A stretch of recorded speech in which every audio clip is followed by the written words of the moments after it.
Je vous fais visiter. Hein. Oui, avec plaisir, avec plaisir. Donc là, on a les blancs 2020, très peu. Alors nous, on a 12 hectares et demi, depuis 6 générations. Hein.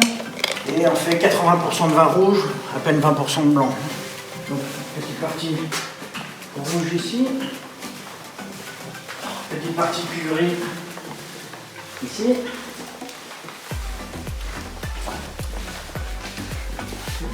Donc là, petite partie stockage. Bouteille ici.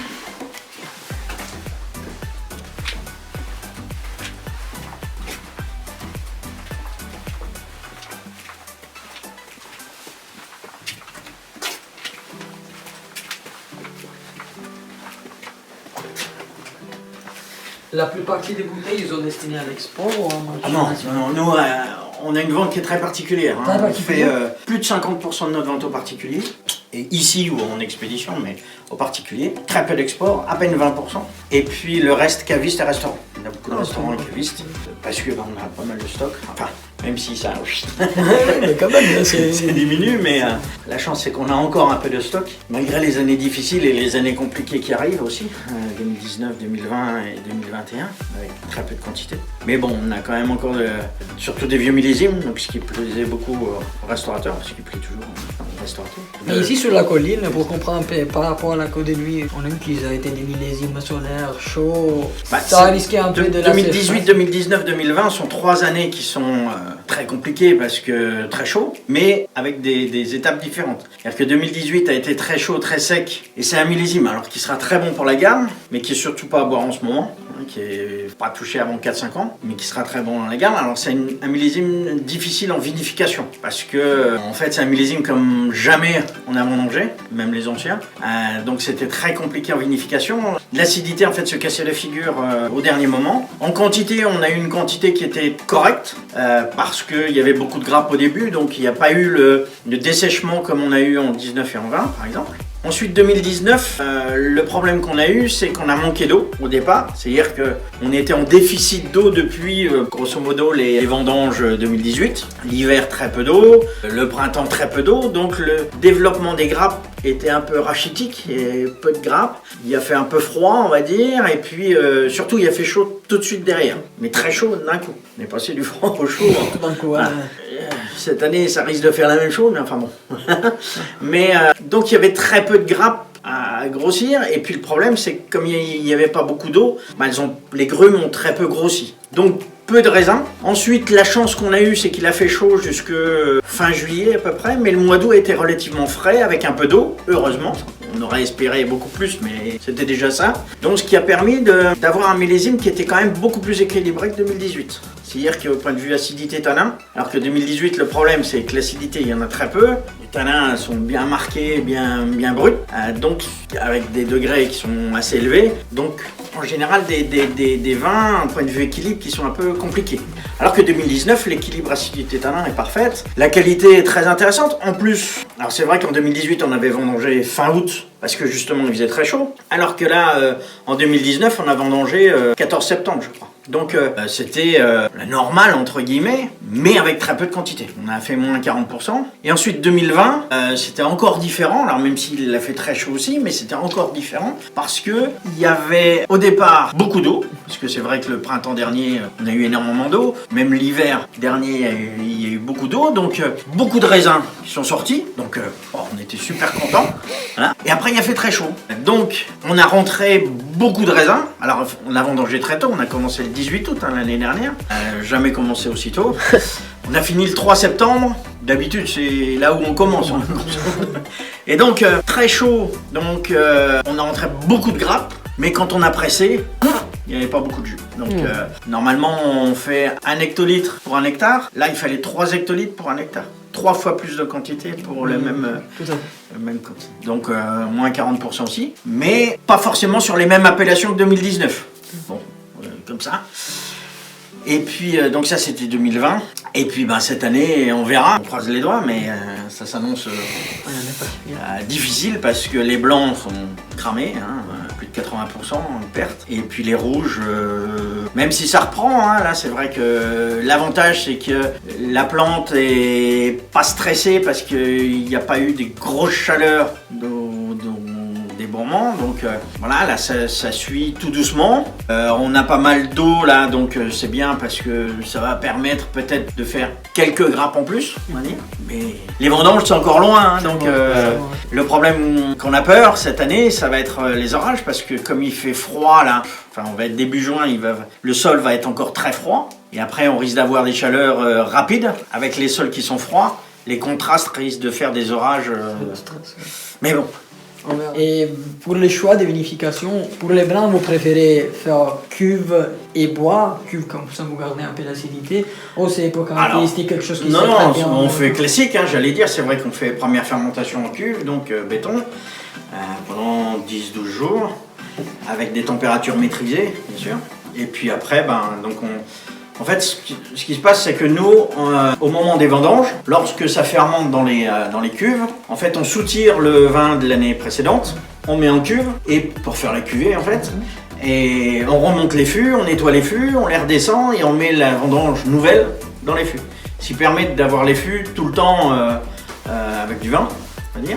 Bon, sauf l'année dernière, on a encore quelques fûts qui ont été utilisés, parce que. Voilà. Mais voilà, ce qui permet d'avoir toujours du vin en fait dans les fûts. Et donc ça c'est au mois de septembre, enfin octobre, on va dire, septembre-octobre. Et donc ça fait octobre, novembre, décembre, janvier, février. Oui, entre 5-6 mois, on va dire en cuve. Et après, on met en bouteille. Et vous, la choix de poisson, pourcentage? Alors on fait très peu de neuf. On fait 15-20%, mais c'est plus 15 que 20% neuf. Mais vous changez en fonction de premier cru, grand cru ou... Non, on change surtout par rapport au millésime. Hein. C'est vrai que ces 3 dernières années, on n'a pas essayé de trop botter parce que c'était déjà assez concentré comme ça. Donc on travaille avec 3 tonneliers et 3 provenances de chênes différentes. Avec des chauffe-lantes, parce que nous on n'aime pas les tanins trop secs. Donc on aime les tanins qui soient bien fondus et bien ronds. Voilà, donc en fait on a 28 parcelles sur 18 appellations sur les 2 villages. Donc nous on est ici à Buisson, qui est un hameau en fait de l'Adour. Et donc toutes nos parcelles sont quand même relativement proches les unes des autres. C'est un peu la caractéristique de notre maison. C'est vrai que la caractéristique en Bourgogne, ça peut être un vigneron de l'Adour, il peut avoir des parcelles sur Gevrey-Chambertin ou sur Meursault, donc c'est assez loin. Nous, elles sont relativement proches les unes des autres. Donc nous, on travaille vraiment les vins, on fait vraiment du parcellaire, ce qui permet de donner une typicité de terroir. On parlait des sols tout à l'heure, voilà, on a des sols extrêmement différents, tout en haut, mi-coteau, bas de coteau, et puis ici, de l'autre côté. Donc là, ça donne des choses extrêmement différentes. Et comme, voilà, nous on travaille vraiment nos vins pour le particulier, non pas pour l'export, on fait vraiment des vins de caractère, et ça c'est important pour nous. Donc ça c'est Bourgogne Ligoté, c'est 2019, ça a été mis en bouteille fin d'année. Alors, nous c'est un petit peu particulier en fait. Notre Bourgogne Ligoté, à savoir que l'appellation de l'Adour est récente, hein. Elle date que de 1972, il y avait du vin bien avant, mais la classification d'appellation en fait est très récente. Et en fait, nous on avait une parcelle sur le village ici, qui était plantée en aligoté dans les années 60. Et donc quand il y a eu l'appellation, on n'a pas arraché pour planter en chardonnay, c'est-à-dire qu'on est peut-être les seuls en Bourgogne à avoir une parcelle d'aligoté sur une appellation de village. Donc ça donne un aligoté qui est quand même assez rond, assez souple, et qui n'est pas acide du tout, qui n'est pas tendu du tout, comme on peut avoir certains aligotés où il faut vraiment du cassis parce que sinon c'est un peu raide. C'est surtout que l'aligoté, alors il y a une mode dans les années 70, 80, 90, milieu des années 80, où l'aligoté avait vraiment le vent en poupe et en apéro on vendait beaucoup d'aligoté. Après c'est vrai que l'aligoté était vu comme un vin sous-traité, on va dire, avec beaucoup d'acidité, voilà, il fallait absolument du cassis parce que sinon c'était imbuvable. Donc il y a eu une période un peu creuse des aligotés dans les années 90, 2000, voire fin des années 2000. Et puis depuis une dizaine d'années, l'aligoté reprend en fait ses lettres de noblesse parce que, étant donné qu'on a des étés de plus en plus chauds, les gens recherchent, et surtout il y a une façon de consommer le vin différente, c'est-à-dire qu'on consomme beaucoup moins d'apéritifs, etc. Et on consomme plus de vin à l'apéritif. Et donc les gens en apéritif, ils préfèrent boire une bouteille de blanc frais ou alors avec des crustacés, etc. Et on aime maintenant la vivacité et la fraîcheur Et on recherche ça chez un blanc. Et c'est pareil, c'est un cépage aussi qui, à travers le monde, on replante beaucoup de cèpes d'aligoté parce que beaucoup de pays ou de régions qui font des assemblages de cépages, où les blancs sont devenus de plus en plus chauds, lourds et manquaient un peu de vivacité, un peu d'acidité, et ben le fait de mettre un peu d'aligoté dedans lui donne une pointe de peps. Et je crois que dans le sud-ouest, vers Perpignan, tout ça, ils sont en train de planter pas mal d'aligoté justement pour donner un peu de vivacité. Donc ça c'est le Bourgogne Chardonnay donc. Là on est en 2018. Donc évidemment le Chardonnay ça donne un vin qui est plus gras, qui est plus rond, plus souple. Normalement, la Doye à l'Ox, par rapport au nord, c'est toujours un peu plus solaire, plus chaud. Oh, ça dépend toujours du millésime. Non, c'est vrai qu'on a, là on voit bien avec le relief un peu. Donc la Doye en fait on est vraiment au milieu de la Beaume, c'est le premier village de la Côte de Beaume. La limite elle est là, elle est juste après. Mais donc on a l'exposition, on va dire est-sud-est classique du coteau. Ouais. Mais c'est vrai qu'on a l'ouverture par exemple vers Pernan-Vergelès. Et puis ici on a un petit peu le retour du coteau qui est un petit peu plus nord, donc un peu plus frais, on va dire. Et puis on a le bois qui est très important aussi, parce que ça abrite normalement, parce qu'on a vu cette année avec le gel, où normalement le gel, ça vient surtout dans les couloirs ici, ou plutôt ici en bas, mais ici c'est relativement protégé. Sauf que cette année, on n'a rien compris. Et ici, c'est là où ça, terrible, c'est là où ça a cramé. Et nos chardonnays qui sont ici en bas ont l'air, parce que encore voir, mais ont l'air d'avoir moins eu de froid que tout en haut. On comprend pas, alors là, bon, c'est comme ça.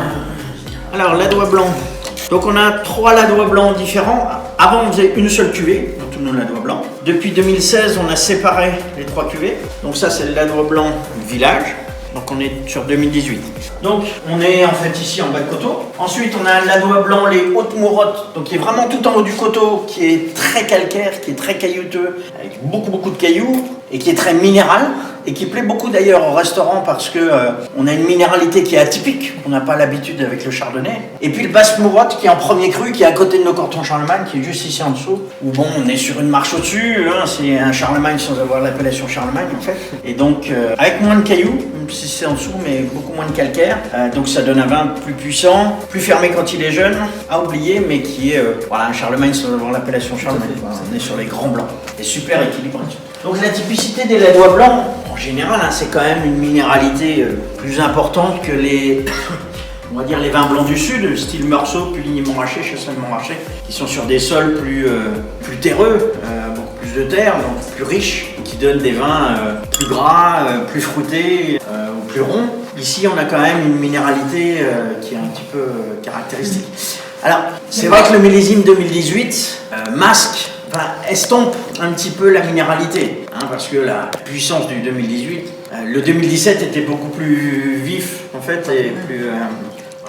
Donc là on est sur un ladois, mais un petit peu premium on va dire, donc c'est le ladois les Hautes Mourottes. Donc voilà, c'est très particulier, c'est très atypique, donc c'est tout en haut du coteau.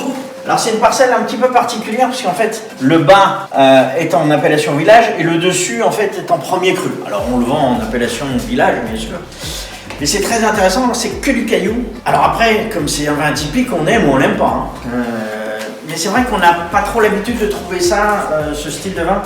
Par ici, on retrouve un petit peu cette minéralité vers Mâcon avec certains Pouilly-Vendel ou Yélocher ou Saint-Véran, et puis ou alors sur Chablis. Mais ici, peut-être un ou deux Saint-Romain, mais voilà. Là, c'est intéressant parce que justement, on a cette, voire même en fin de bouche, petite pointe un petit peu saline, et ça on en vendait beaucoup en restauration, les gens qui travaillent tout ce qui est Saint-Jacques, tout ce qui est langouste, langoustine, homard, crustacés, voilà c'est top. À votre avis, et ça peut être une vente des gardes sur la... En fait, plus on va garder le vin, plus cette minéralité va s'estomper. Donc si vraiment on recherche cette minéralité-là, faut... pas tout de suite, mais c'est un vin à boire dans les 3 ans, quoi. Après, on n'a pas forcément de recul, puisqu'on a commencé en 2016, la cuvée, donc voilà. Alors en 2019, on n'a pas pu faire de cuvée, parce que trop petite quantité, donc en fait, la partie basse de la parcelle, on l'a mis sur le ladois, et la partie haute, on l'a mis sur le premier cru. Donc ça c'est encore jeune, parce que ça c'est comme les Cortons Charlemagne, c'est des vins qui peuvent se garder. Et quand ils sont jeunes, ben, un petit peu brut, un peu fermé. Donc ça c'est 2019, hein. On n'a plus de 2018. Donc normalement ça s'appelle les basses mourottes. On doit premier cru les basses mourottes. On est les seuls à avoir cette appellation. On ne peut pas marquer monopole parce qu'il existe en rouge et on n'est pas les seuls propriétaires malheureusement en rouge. Et donc là on n'a pas pu marquer basse mourotte parce que il y a la toute petite partie en fait des hautes mourottes qui est en premier cru qui est dedans tout simplement. Pour le rouge, donc vraiment tout en haut du coteau, c'est beaucoup de cailloux et donc on est sur un vin très équilibré, entouré de grands crus là-haut, hein, mais très intéressant parce que ça a à la fois du fruit et à la fois du tanin. Donc ça justement on en vend beaucoup en étoilé, beaucoup le passent au verre sur certains plats, sur de la canette, sur du pigeon, sur ce style de plat. Voilà, ça va très différent. Alors la corvée c'est, on va dire, l'exception de la Loire. C'est le côte de nuit de la Loire. Puisqu'en fait c'est juste là derrière, c'est en bas de coteau. Donc on n'est pas du tout sur le même terroir, on n'est pas du tout sur le coteau, puisqu'en fait sur le coteau il y a beaucoup de cailloux, alors qu'ici en bas on est sur la fin de la veine de Côte de Nuit. On est exactement sur les mêmes sols que Nuit Saint-Georges, Romanée, etc. Alors, on va finir par les grands crus, on a deux grands crus différents. Donc ça c'est le corton, les hautes mourottes, donc c'est le corton de l'Adoua. Donc ça c'est 2017. C'est de la finesse en fait parce qu'on a la typicité de l'Adoua. C'est-à-dire on a un vin fruité mais pas léger. C'est-à-dire ça a une attaque en bouche très douce. Par contre un vin qui va tout en crescendo qui reste très longtemps. Parce que là on est vraiment sur le caillou. Et puis après on a le corton Bressandre qui est lui plus sur Alos Corton où on a plus concentré et on est plus sur le terroir d'Alos Corton. Voilà, ça avec une viande, avec du bœuf, avec une côte de bœuf. Hein. Moi je suis plus toujours pour la garde. Oui, mais on est sur un vin très élégant et on peut se faire déjà plaisir. Il n'y a pas trop d'acidité, les tanins sont super fondus et voilà, on a un vin qui est très très élégant malgré la jeunesse.